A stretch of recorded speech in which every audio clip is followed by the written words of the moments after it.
Capítulo 251. Entrando na capital à noite.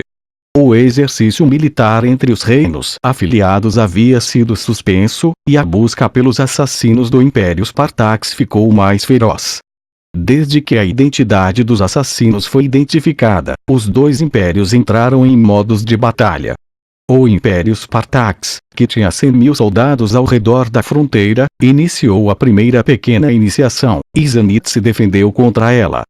Dois impérios lutaram em torno da primeira e mais importante cidade na fronteira, Razor City. Todos os dias, numerosas cartas brancas foram enviadas para a sede militar de Zenit como neve, e a máquina de guerra foi destruída. No entanto, qualquer informação sobre a situação em torno da fronteira estava bloqueada e as pessoas comuns não sabiam o que estava acontecendo. Uma coisa que as pessoas comuns sabiam era que a merda estava prestes a cair. Eles sentiram uma pressão que não sentiam há muito tempo. Na sétima noite, quando Fei estava instruindo seus 4 discípulos do portão Hot Spring sobre habilidades de assassinato, Torres entrou e disse que um visitante misterioso estava aqui para vê-lo. Fei riu. Ele sabia quem era assim que essa pessoa entrou no acampamento. Senhora Paris, eu não te vejo há tanto tempo. Eu pensei que você esqueceu sobre o nosso acordo. Fei sorriu ao olhar para a linda garota que estava entrando no acampamento. Fei não se levantou de seu trono, mas sim gesticulou para que o convidado se sentasse. Risos. Alexander, seu nome agora é bem conhecido na capital após o duelo. Numerosas pessoas querem conhecê-lo, e é difícil de entrar. Só vim depois que me tornei corajosa. Eu estava com medo de não poder entrar. Paris estava sempre com o mesmo estilo. Manto longo branco e uma rosa fresca na mão. O contraste entre o branco e o vermelho parecia notificar as pessoas ao seu redor sobre suas personalidades contraditórias. Ela era uma estrategista cruel que todos temiam, mas ela também era uma amiga íntima e apaixonada. Essa garota era suave em alternar entre diferentes personagens e emoções. Fei estava acostumado com os truques dessa garota, então ele não foi enganado. Nesse momento, a entrada da tenda se abriu e Emma enfiou a cabeça para dentro. Depois de ver Paris, seu rosto mudou de cor. Como um passarinho furioso, ela entrou na tenda enquanto arrastava alguém junto com ela. A tenda foi iluminada quando esta pessoa entrou. Era Angela. A garota parecia um pouco nervosa. Ela olhou para Fei com uma pequena expressão de desculpas enquanto tentava tirar a mão da mão de Emma. Depois de ver isso, Fei soube imediatamente o que estava acontecendo. Emma tinha pensado em outra coisa quando viu uma figura bonita entrando na tenda central. Ela arrastou Angela aqui para pegar Fei traindo.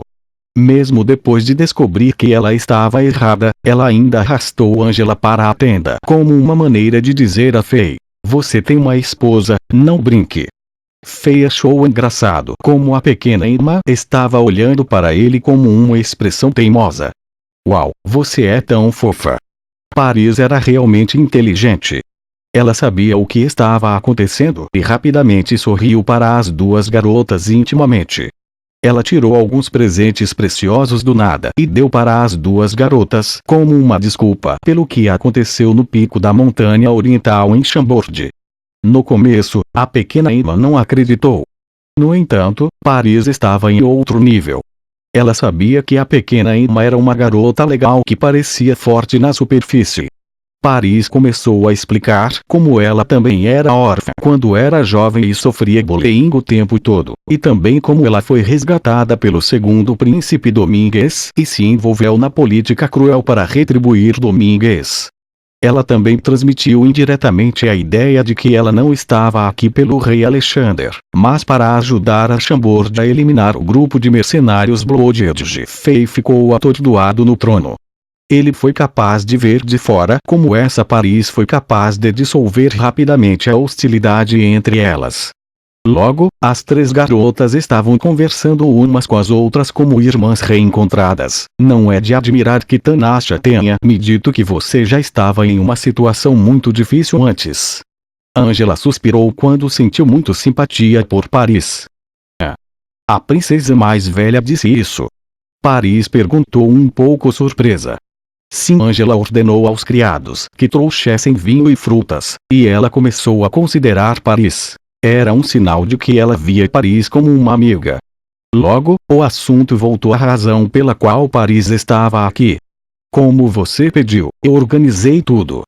Hoje à meia-noite, você pode trazer o máximo de 10 pessoas com você para São Petersburgo, e você só tem 2 horas para lidar com o grupo mercenário Blood Edge.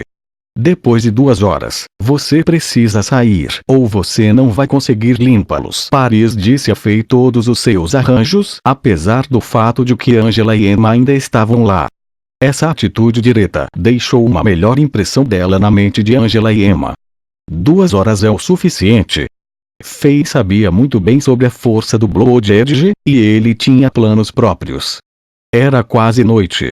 Havia apenas algumas pessoas andando na área do acampamento desde que a maioria das pessoas voltou para o acampamento e esperou o início do toque de recolher desta noite. Depois de experimentar o terror branco por algum tempo, todos aqui se acostumaram com isso. Eles sabiam que sobreviveriam se fossem obedientes e se comportassem adequadamente. Uma equipe de 50 soldados imperiais entrou silenciosamente no acampamento de Chambord sob a cobertura da escuridão. Em menos de 10 minutos, 50 soldados imperiais rapidamente deixaram o campo. Eles não causaram problemas. A patrulha imperial era uma força sob o controle do segundo príncipe, e a patrulha imperial era uma das principais forças que investigava os incidentes de assassinato. Embora o nome do rei de Chambord fosse tão conhecido, Chambord ainda precisava ser revistada todos os dias. No entanto, isso foi mais como um ato. Ninguém se atreveu a causar uma confusão no acampamento de Chambord, como fizeram com outros reinos. Esses 50 soldados não chamaram a atenção de ninguém.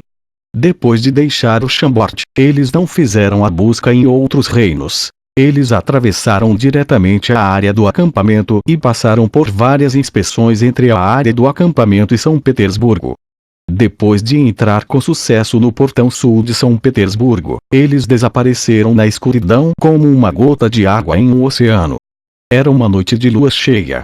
Sua Majestade, aquelas estruturas vermelhas à frente é a sede da Blood Edge. 80% de sua força e riqueza estão concentrados aqui. Especialmente depois dos assassinatos do Império Spartax, a maioria das forças em Zenith havia concentrado seu poder. Blood Edge fez o mesmo. Hoje à noite, todas as pessoas de alto nível em Blood Edge estão aqui.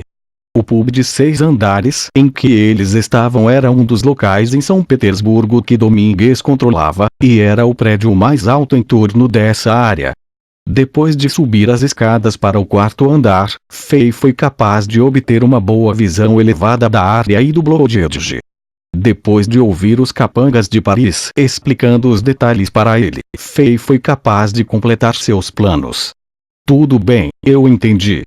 Obrigado pela sua ajuda, senhor. Fei assentiu. Sua Majestade chocou o Império, e é uma honra para mim ajudá-lo esta noite. O oficial de barba ruiva da patrulha imperial disse. De acordo com o plano, você é capaz de agir depois de 15 minutos. A senhora Paris me pediu para lhe dizer que o Blood Edge é um dos principais grupos mercenários ao redor, e eles estão cheios de riqueza.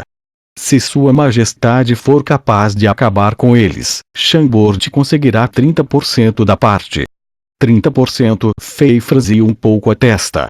Mas ele logo entendeu o porquê. Era impossível para ele não perturbar os numerosos soldados de patrulha e guerreiros de alto nível que guardavam a área. Afinal de contas, o Império estava sob um rígido monitoramento e vigilância. Além disso, havia rumores de que Blood Edge tinha o apoio de uma superpotência, a família Felon. Sob tal circunstância, Paris deve ter negociado algum tipo de termos com todas essas outras superpotências para conseguir 2 horas de tempo livre. Depois de olhar por essa perspectiva, 30% do prêmio total era muito. Parece bom. Fei assentiu. O oficial de barba ruiva parecia calmo depois de ouvir isso, mas ficou um pouco surpreso. Foi a primeira vez que ele conheceu o famoso rei de Chambord. Ele ouviu que esse rei era super forte e achava que esse rei devia ser arrogante e insensato, já que Chambord era tão distante.